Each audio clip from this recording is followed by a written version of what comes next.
এটা তো আপনাদের সেই রিপিট হিট মাল, রিপিট অস্থির ডিজাইন, মানে কাস্টমাররা এটা মানে খুব চায়, সেল করছে এটা বইলে বুঝতে পারবেন না। আর আসলেও কি সেলটা না করার কারণ কি দেখেন তো, ফেব্রিক হাতে ধরলে বুঝতে পারবেন যে কি বানায় তারা। হ্যাঁ, এই যে দেখেন কোটি স্টাইলে আসছে, কোটি স্টাইলে China linen Dollar plus work এর কাজ হচ্ছে করা আছে সিল্ক এখানে, স্টাইল একটা ফেব্রিক কাট মানে কাটিং দেয়া এই আছে। যে মাস্টার কালার, এটা তো ভাই ওয়ান পিস স্টাইল নাকি? ওয়ান পিস স্টাইলের। আচ্ছা, এটা কত কত সাইজ? এটা 3 থেকে 8 বছর বাচ্চা। 3 থেকে 8 বছর বাচ্চাদের কিন্তু এই যে টপস দেখেন। এই যে এখানে কিন্তু এগুলো সবই কিন্তু বেবি ফ্রক টপস, ঠিক আছে, প্রচুর এখানে প্রচুর।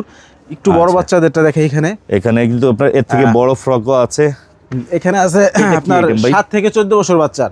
7 থেকে 14 বছর বাচ্চাদের। তারপরে কিছু নতুন টিনেজ ঢুকছে, আমি টিনেজের আইটেমগুলো একটু দেখাই। টিনেজ আইটেম যেগুলো আর এই কি। দেখুন, স্মল মিডিয়াম লার্জ এক্সেল। সাধারণত এটা কুর্তি বলা চলে নাকি? হ্যাঁ হ্যাঁ, আচ্ছা আচ্ছা আচ্ছা। দেখুন ডিজাইন কিন্তু এমব্রয়ডারি করা ভাই, এমব্রয়ডারি করা আছে, জরি এমব্রয়ডারি। এটা জর্জেট ফেব্রিকের মধ্যে আসছে। তারপরে এই যে একটা দেখুন, এগুলো কিন্তু টপস স্টাইলের এগুলোর কুর্তি সাইজ হবে small medium large XL, S M L XL না? জি। আচ্ছা আচ্ছা, 7 থেকে 14 বছর বাচ্চাদের মেয়ে বাবুদের। এই দেখুন ফেব্রিকের ভেরিয়েশন পাবেন, নিত্য নতুন ব্যতিক্রমী কিছু পাবেন। এটাও সুন্দর সুন্দর কাজের মধ্যে আসছে।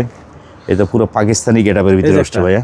কাটিংটাই কিন্তু দারুণ। হ্যাঁ, হাতা এমব্রয়ডারি করা, ব্যাক সাইডে এমব্রয়ডারি আছে। নতুনত্ব কিছু সবসময় পাবেন সজীব ফ্যাশনে। বারবারই বলছি দর্শক, ব্যবসা করলে সঠিক জায়গা চিনে ব্যবসা করবেন। মাদার হোলসেলার ওনারা।